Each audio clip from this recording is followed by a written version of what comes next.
I've met many of you, but I have some news that I bring from the Brandon White House, if you haven't seen it yet. We are intent on not letting Omicron disrupt work and school for the vaccinated. You've done the right thing, and we'll get through this. For the unvaccinated, you're looking at a winter of severe illness and death for yourselves and your families in the hospitals you may soon overwhelm. Wow. Yeah, right. Are you kidding me? Exactly. I made it through last winter, right? Me too. And now I bring you news from Ron Burgundy, everybody's favorite anchorman. Tonight on Unsolved Mysteries, we investigate why no one ever tests positive for an old variant after a new one comes along. Somebody needs to tell Brandon that he has not solved the COVID crisis yet, right? Yep. But I didn't come here to do stand-up. I came here to wish everybody a Merry Christmas and tell you that we're going to get through this in Minnesota, and we're going to win this election, and we're going to get rid of the tyrants that are sitting in office right now.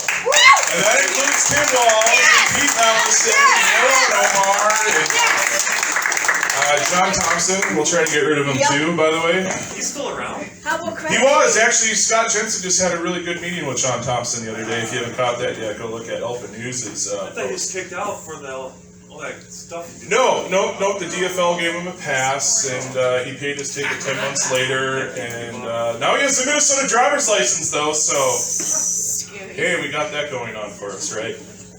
For those of you that do not know me, my name is Mike Murphy. I'm the mayor of the city of Lexington. I actually started out my life in law enforcement after graduating school, and that's what I went to college for, and had a back injury, had to leave that profession early, unfortunately, which is okay.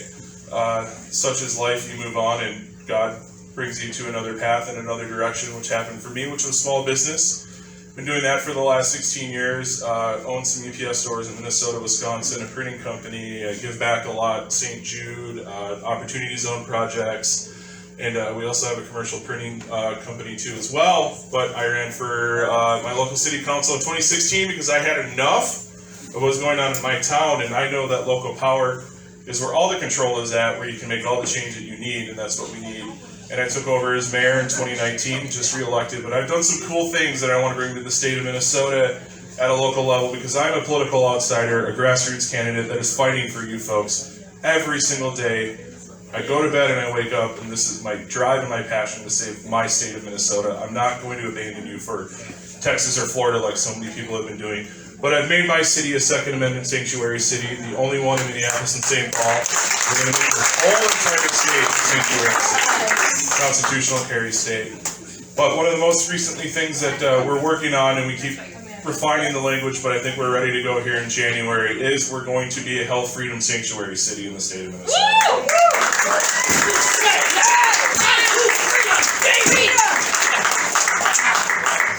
We're going to stand for your rights to choose whether you want to get the vax, whether you want to wear a mask, but we're not going to allow people to mandate it upon your lives. Exactly. And we're going to become a health freedom sanctuary state as well, too, when I'm governor, because the choices between your medical procedures are between you, your God, and your doctor, and no one else. I appreciate Ascot, Minnesota. I know you guys didn't know I was coming, but I wanted to sneak in, steal some pizza, and say a few words. Which is great. I'll be here the rest of the night. We can all chat and hang out. I didn't want to disrupt their presentation. I just appreciate you guys giving me some time to speak. And it sounds like we're going to have an event together sometime in January, right?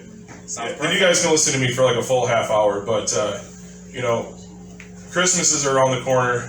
We got a lot to reflect on, and especially that Santa is here, which is important. If you haven't seen Santa Brought a Dog, which is really cool. But, you know, I saw Tim Walz the other day. Actually, I was at an event with him in St. Paul at the Hmong 18 Council transfer of their administrations from one president to another. Tired Tim shows up a half hour late, comes in, ignores most of the people. He's wearing this mask. Have you guys seen him in this gray mask that he wears? It looks like he just took a pair of his boxer shorts and just strapped it across his face, and it's super tight. Of course, I ignore the masks are required sign when we walk through the door, because I'm not going to wear one, because you know what? Your mandate's not a law. Exactly. And there are no mandates on the mask. Kiss my butt on that. So he comes in, I don't know, probably this far away from him. He goes up, says his stuff, ignores everybody, dishes the food that they brought him and took away. And that entire room of the Hmong culture, of the people that were there, were disappointed in him. Do you want to know what the one thing that they all told me? We're not voting Democrat in 2022. But I do have one more tidbit of information for all of you because of the slides. And by the way, it's not the crap news network, it's the communist news network for CNN. And they're really attacking me, by the way, because at the debate that we just had last week, I was the only one that said widespread voter fraud, the only one that said global warming's a hoax. And that seems to be what it takes to get on the communist news network. So I made it! My grandma even saw me on there because she watches that station. She's like, I saw you on CNN and MSNBC, and I'm like, finally! It took forever, but I did it. So I'm their main target now. That's because I am the #1 candidate running against Walz. That's what the KSTP poll showed that I'm above everybody else with independents, with Democrat support. I said the D word, but it's okay. There's something wrong with Democrats as long as they think with common sense, right? But there's a thing that upset me about somebody I'm running against, and I'm going to throw Paul Gazelka under the bus for a second. And that was because you brought up the gift cards and scholarships or whatever it was, that slide I saw up there. You know the reason why Walz is able to give away the money that he's giving away right now? It's because him, Paul Gazelka, the governor, and the Speaker of the House, Melissa Hortman, negotiated $500 million for Tim Walz to do with whatever the hell he wants to do without any oversight or anybody watching over him. That's why there are $200 gift cards, and that's why there are $100,000 scholarships going out to our kids to coerce them to get that vaccine. It's because of Paul Gazelka, and he wants to be your next governor.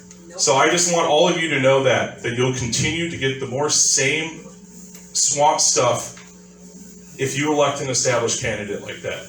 We need some real change in the state. We need real leaders, and we need people who aren't afraid to stand up and do what needs to be done to save our country and to save our home. So I'll be here. I got some flyers, some business cards. Come say hi. I love all of you. God bless you. Merry Christmas and Happy New Year. Woo!